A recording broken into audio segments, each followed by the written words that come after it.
Welcome to The Explainer. Sometimes the most common, everyday objects have the most surprising stories to tell. Today, we're diving into one of those, and it all starts right here.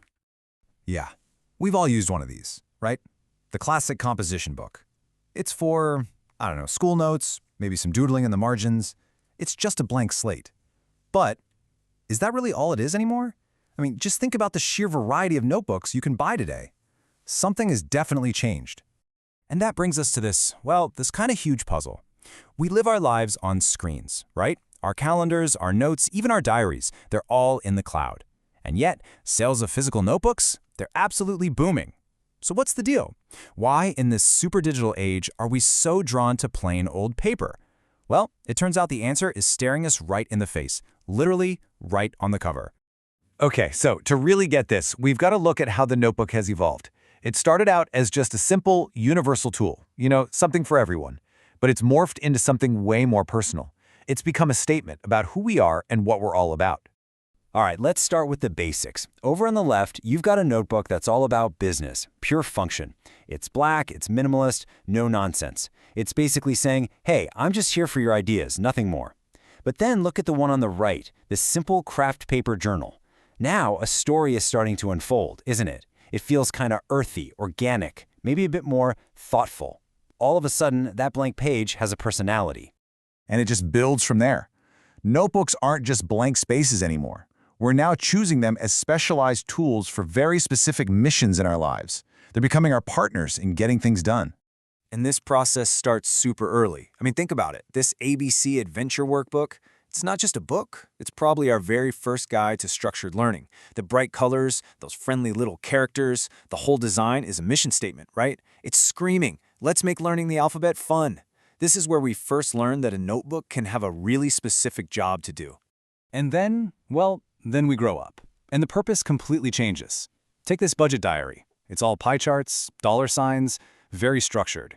The mission isn't learning letters anymore, it's mastering our finances. The notebook, our tool, has evolved right alongside us, ready to tackle all those fun adult challenges. So, here's the key takeaway. From our ABCs to our dollars and cents, the notebook transforms. It goes from being this generic thing to a dedicated partner. And the cover? The cover is like the briefing. It tells us exactly what mission we're about to take on. But wait, the evolution doesn't stop there, with all these external tasks. No way. Maybe the biggest shift of all has been the turn inward. The notebook is no longer just about what we do. It's about who we are. It's basically become a journal for the soul. Just look at this one. Notice how the design creates a feeling before you even open the cover.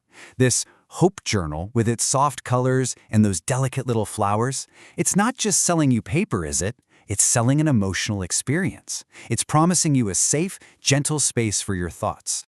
And sometimes that promise is spelled out for you, clear as day. A cover might not just have a pretty design. It might have a full-on mantra, like this one. I grow from self-discovery. The notebook is literally telling you, hey, I'm here to help you with personal growth.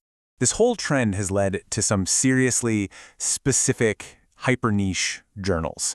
It's not just a journal anymore. It's a journal for a very specific part of your identity. Look at this one. Heights of My Femininity. That's designed for a very particular journey of self-exploration, right? The cover is signaling that this is a space dedicated to one single, focused part of who you are.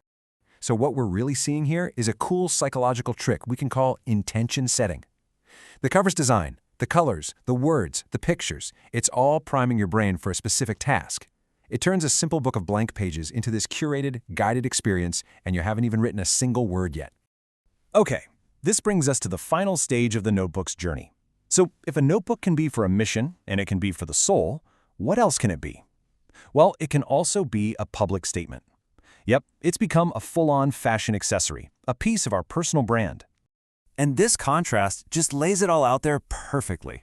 On one end of the spectrum, you have that clean, minimalist vibe. And on the other, you have this pretty girl notebook. It's maximalist, it's covered in flowers, it's just out there. These aren't just different designs, you guys. These are different identities on full display. Picking that minimalist style, that might signal that you're all about focus, efficiency, just getting straight to the point. But rocking the maximalist style, that broadcasts creativity, a big personality, and maybe a desire to be seen. Either way, the notebook you carry is absolutely sending a message. And get this, look at this comparison. Both of these are called daily journal, but the vibe could not be more different. The craft paper one on the left feels, I don't know, grounded, natural, simple. But the purple gradient one on the right, that one feels more ethereal, maybe a little spiritual, totally modern. Same name, same function, completely different personal stories. So, at the end of the day, the cover we choose becomes a signal, not just to the world, but to ourselves too. It's a snapshot of who we are right now, or maybe even more powerfully, it's a statement about the person we're trying to become. So after tracking this whole evolution, from simple tool to a statement of identity, it all comes back to a really personal question, doesn't it? What's your cover story? Let's recap. We've seen how the modern notebook is juggling all these roles at once. Yep, it's still a universal tool for just getting ideas down, but it's also become a mission-specific guide, a private confidant for our inner world, and a public statement about who we are. So really, in the end, this humble little object made of paper and cardboard has become this incredibly powerful mirror. It's not just a blank slate anymore. It's a reflection of our goals, our feelings, our entire identity, all wrapped up in a cover that we choose to show the world. Which leaves us with just one final thought. The next time you grab your notebook, just pause for a second. Take a real look at its cover. Because it's not just holding your notes, it's telling your story.